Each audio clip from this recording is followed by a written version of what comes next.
Another story of giving, kindly brought to you by Givealittle, where good things keep happening.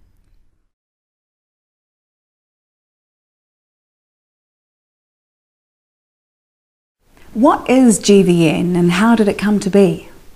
The Global Volunteer Network is a network of volunteer opportunities around the world. We work in 21 countries.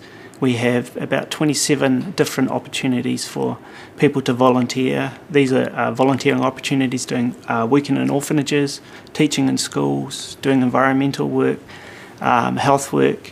And so there's a whole range of opportunities for people 18 up to really kind of give a little of themselves, go and experience another culture and have the opportunity to really give back.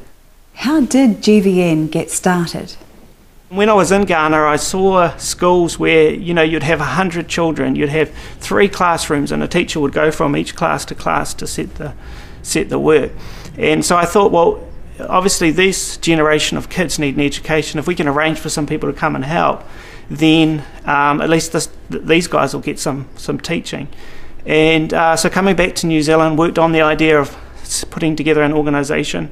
I was working for the government at the time, and at nights I built my first website. We started in a bedroom at home, and we started with Ghana, Nepal and Ecuador, and the whole thing's really just taken off from there. We placed 240 volunteers the first year, right through to now we've placed over 11,000, and we do about 1,800 volunteers a year. So it's a bit of an adventure. But Lauren, you've just come back from 5-month service in Kenya. How were you and GVN making a difference in the lives of Kenyan people? Okay, well my 2 main roles working through GVN was to support our volunteers in country who basically give up their time to go and work within the community. We have children's programs where volunteers work in orphanages. We have medical programs where they volunteer in clinics, teaching programs in schools, all where skilled people are really needed to help these kids. More specifically, what are you doing? Basically, people volunteer through GVN to work in the country, but we also financially support the community as well through our foundation. So part of my role was to go over and actually physically distribute funds that we've raised through the foundation. One of our biggest fundraisers is called Eat So They Can, and this year we raised over $60,000 to support the communities in need.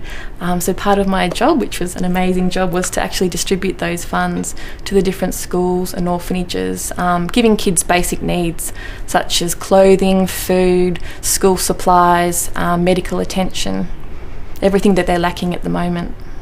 What kind of difference does your funding make? Is it a big difference?